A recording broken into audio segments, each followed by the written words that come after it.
Hi, it's Ben from Return to Earth. It's a beautiful December morning here in Ontario, and I was just going to bring the bunnies some new hay, as well as I'll distribute some to the chickens too, so they can mess around. So why don't you come with me into the chicken cum rabbit house, and we can take a look at what's going on in there. Look at this, the hay bale. Hay bale's in here for 3 minutes. Everybody's already all over it. Guys, it's not even unwrapped yet.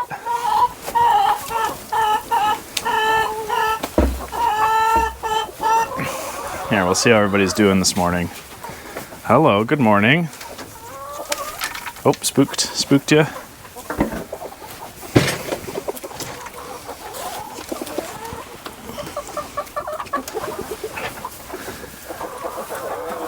Hi, good morning.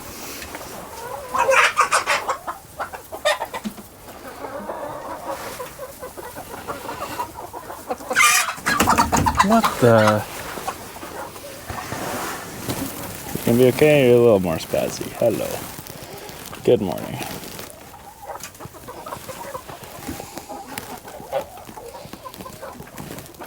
Oh, okay.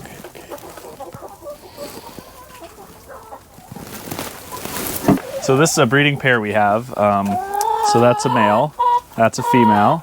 They're cohabitating because they're best pals. And I believe, if my estimations are correct, I believe that she's pregnant right now. So heading into the winter, that'll be fine. I'm gonna give her, heading into the winter, that'll be fine. I'm gonna give her a nest box in a few weeks. And let's check out the other guys. I'll open everybody up here.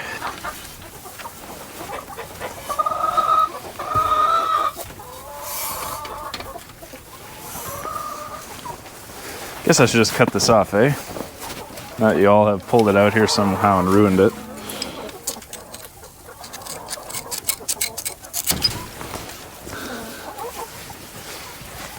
This was wrapped up on top of the cage, but rabbits are really good at pulling stuff through a mesh and messing around with stuff you don't want them to. That's part of what makes rabbits so fun and also annoying.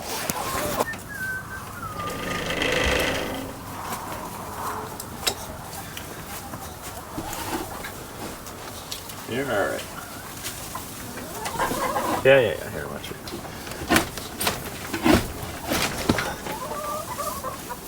Oh, jeez.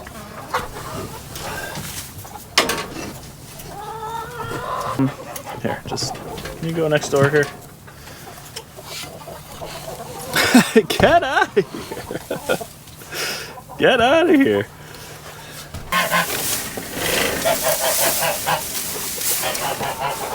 Put a hay bale that's going to be for the rabbits. I put it directly into this barrel because otherwise the chickens will get into it, and I don't want it all mucked up before the rabbits are able to use it.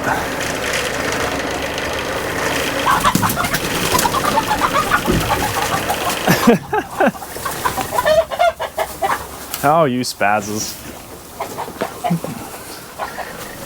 Let's see if this one fits. Oh, just, eh?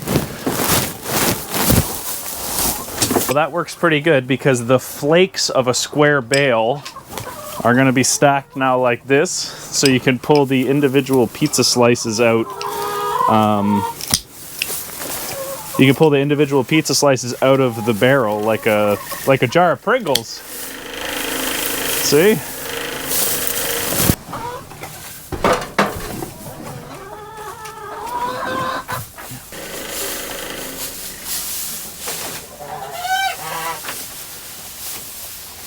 Oh, the weather outside is weather, and I'm only wearing pleather.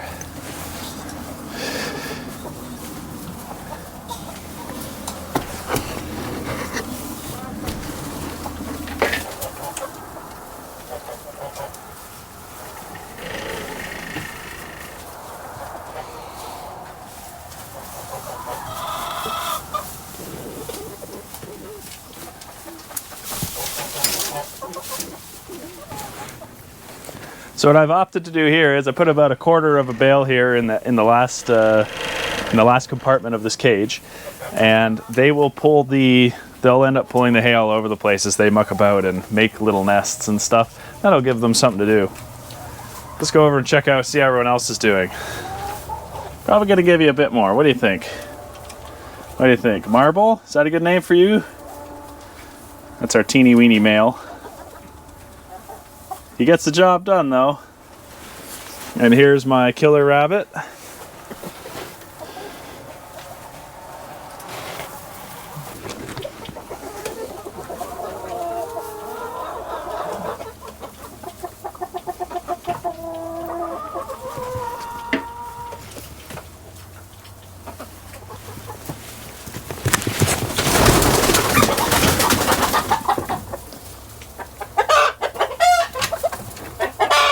Well, that was exciting, eh?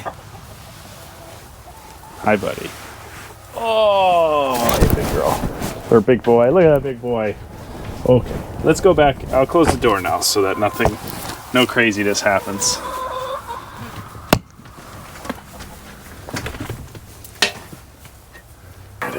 Don't spill it. Gosh. Golly gosh.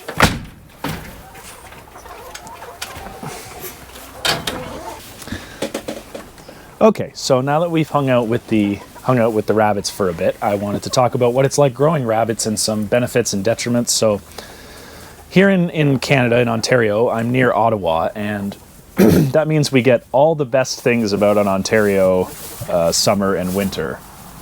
That means in the heat of the summer, it can be 30 or above Celsius, which means in this hoop house, it's 40 or 45. And then in the wintertime, you can get a low of, we've been minus 30 here before. Not a lot, but like minus 28 is pretty common. And minus 20, you can go for weeks at a time in the dead of winter where it's minus 20. Now, who knows where that's going with global warming, but minus 10 too, everything freezes up. So those present some unique challenges for rabbits. So I'll say this now, if I had a large climate-controlled warehouse where I could have everything automated and it would stay, 5 degrees in the winter and 20 degrees in the summer, then everything would be fine. It would be much easier. So that makes it extremely labor-intensive and challenging. Let me talk a little bit about why I do what I do. So I have these large wooden cages with mesh. I opt for the wood because you can do steel mesh cages, but the rabbits like to chew and scratch on stuff, and if they don't have the chance to chew, if you're not on top of it, their teeth can actually get so long that it becomes a medical issue for them. So they like to chew on stuff. All along the edges on the inside is all chewed off here. Same with over here. They've pulled at the strapping and stuff, which is fine. I don't mind replacing some of the strapping once in a while, every couple of years. Okay. Two hens aren't agreeing over there. So that's why I opted to do this. Now, let me defend my counterparts that use steel mesh cages. I know they look a little bit inhumane, but they really aren't. Rabbits have very thick fur on their feet, and they can stand on that mesh without it hurting their feet. And if it's a responsible grower, then they will have a thicker gauge mesh on the bottom, which will help distribute that weight a little bit better on the rabbit's feet. So, but I like to do this. It has a semi-solid floor. It has boards about 5 inches wide with a little bit of a gap so some of the litter can fall through, but not all of it. Then I can provide bedding for them, and it doesn't all just fall through. On the mesh, it'll sort of be like that kerplunk game where everything just falls out the sides. But I like to give them hay and let them dig and chew. And so anyways, that's why I've opted to go with this style of cage. Another thing that you would do normally is, this one is 8 feet long and it's segmented into about 2 feet spaces. It's about 2 feet high. I like to give the rabbits lots of space so they can stretch fully out if they want, because they like to get on their hind legs and look up at the top sometimes. And I like to give them lots of space to stretch out. Now this one, I've removed all the partitions, and the black one's a female, and the silver guy is a male, and I'm letting them cohabitate because I want to see how it works out with cohabitation, because then you can then you can reduce your labor cost per rabbit, and it starts to become a little more economical. Normally you'd keep all of your breeding stock separated, and you'd only introduce them when you want to breed, and that gives you good control, but it also makes it extremely labor intensive. So for instance, in the wintertime, all these cages would have a separate watering dish, which means when they all freeze, you'd have to go and you'd have to dump each one out individually and refill it. If you had an automatic system, it would freeze or you'd have to heat it. So what I'm trying to do is I'm trying to eliminate that by including multiple rabbits in one location, and then I can have a centralized heated water supply and a centralized feed supply. The feed supply also is a little challenging with rabbits because unlike chickens where you can just put it in a big automatic siphon type feeder, rabbits are very prone to heart attacks, and they are very prone to eating themselves into heart attacks. So rabbits don't, well, they do in extreme cases, but they don't present as fat. What happens is they have really solid fat, and they actually will get a lot of fat all around their viscera, and then that's their guts, and then that ends up making it so they'll have a heart attack without appearing to be severely overweight, but they'll actually eat themselves into that scenario. So typically you want to feed a rabbit around a cup a day. I mean, obviously you don't have to be super exact. My guys get lots of exercise in their big cages, so I'm not super worried about it, but you also don't want to have them have free access to feed all the time, every day, for a very long period of time. So that creates a unique challenge of having to feed them, but at least if I had 4 or 5 rabbits coming to a centralized location to eat, it would still reduce my labor cost of giving each rabbit that 1 cup of food. So this is my exploratory cage for that. And then my other rabbits, which you will have seen, they're separated in a more stereotypical way of, the male and the 2 females are all in their own cage, and I introduce them. But that's only because I'm not too familiar with their personalities yet. So what are some challenges for marketing rabbits? So I'll go right off the top. So in Canada, we'll start with this. If you want to sell it, you have to have the meat prepared at an abattoir that's provincially, in my case, licensed, or federally, but at my scale, provincially. So right off the top, in order to have a rabbit done at one of the facilities close by here that does it, is $12 Canadian to have a rabbit butchered there and get the stamp on the bag. So that means, let's say a reasonable size, a 4-pound rabbit, $3 a pound off the top just for the butcher cost. That is completely out of control. And I have some concerns with the way that they're done, because they're not like a commoditized product here in Canada, which means that I haven't really been impressed with how the animals were treated at the abattoir. The inspector wasn't really impressed with how the inspector didn't seem to care about the animals' well-being as much. So that was a little bit unfortunate, but that's neither here nor there. That being aside, it's $12. So $12 plus labor, plus feed, plus overhead for this, plus the hay cost, plus my fuel driving around, yada yada. Like I gotta charge $10 a pound. Who the heck is gonna pay $40 for a rabbit? I don't know. We like them here for our family, and then of course I can butcher them myself. But that makes it a little bit tricky to try to serve a market here. I will say there is a market. I think the noisy one came inside. I would say there is a market, and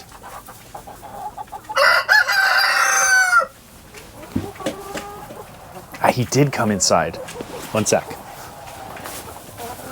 Hey.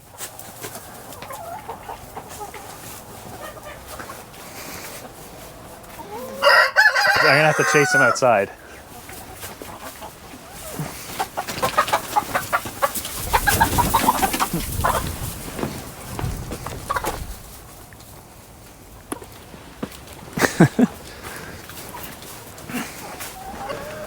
Okay, so where was I? Okay, we were talking about the market. So I'll say this, the market for rabbit, like let's say you had rabbit you could sell for a very for very cheap.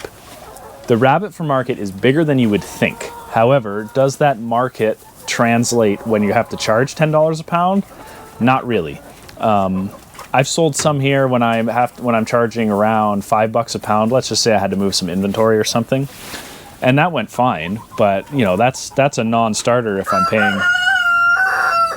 paying $12 a pound to have them processed. So I was actually getting out of rabbits. These two were my last breeding stock, but I opted to get back into it because I was going to keep these guys just because it's nice for the kids, and I like rabbits. It's just that if they don't make sense economically, I'm not going to pursue it as an enterprise. So this is a hobby, that's fine for the kids, whatever. But I got a pet food company had a proposal for me for pet food. Now, of course, I'm not getting paid as much per pound, but I also don't have to have them butchered at a officially sanctioned facility. So that makes it a little bit easier for me to figure out the economics of doing it. There's also a benefit from animal feed where, you know, there's always that balance between making, the same thing happens with chickens. You don't want to grow them too big because then, you know, the meat, the quality of everything starts to change. The quality of everything starts to change as the animal gets bigger and there's more meat on the frame. The same thing happens with rabbits. Its bones get bigger, things get tighter, and things get more tough. Again, I'll eat it, but this is more of a general market sentiment issue where I don't want to have a 10-pound rabbit and try to take that to market. But with the animal feed, you have more of a benefit to be able to grow the animal out further before the feed conversion no longer makes sense. So that's why I have the new breeding stock and I'm pursuing it a little bit more.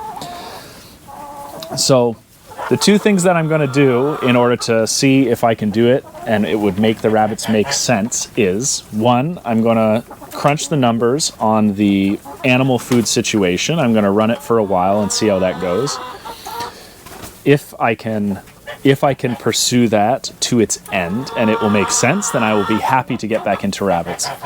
Number two is I have to figure out a way to create and maintain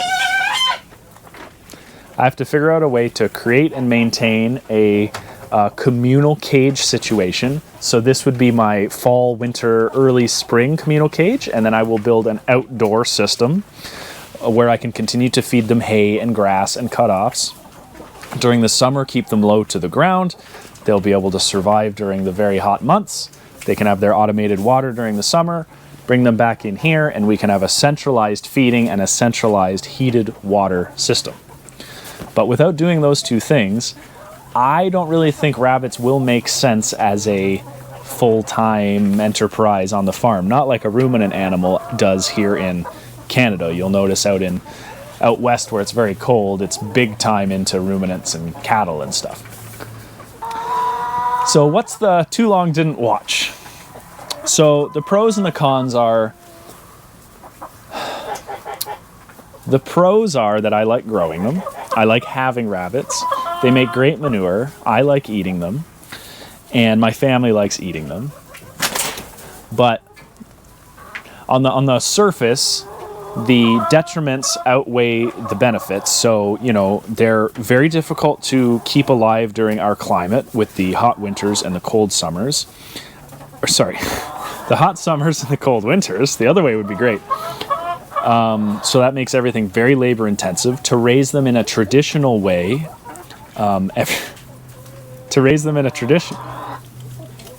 What are you doing? Get out of here. Get gone. Get out of here. Hey. Okay, so what are the detriments? Well, pretty much everything else. So if you're raising them in a battery system, like let's say these were all separate cages and you have to feed them and water them all individually, then in Canada it's extremely labor intensive.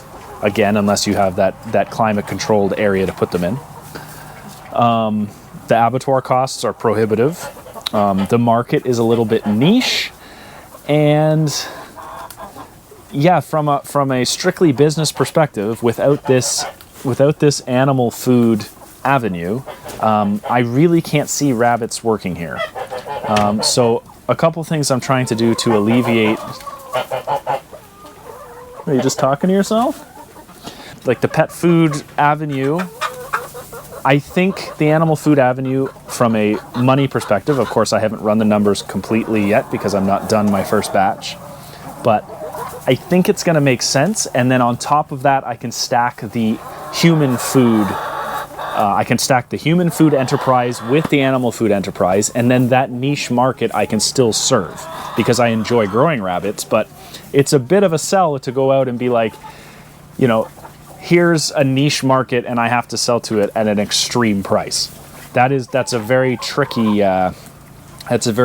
sale. So if I can stack those two, then that makes sense. If I can reduce the labor a little bit and make sure we can have a centralized heated watering and hay system, right? So that I can put a larger quantity of hay between a number of rabbits. They can enjoy the hay and I'm not trying to spoon feed each one a little bit of hay all the time. So with these things, I'm hoping to alleviate the detriments, and if I can accomplish those tasks, whether it's through breeding or something like that, then growing rabbits will start to make sense again.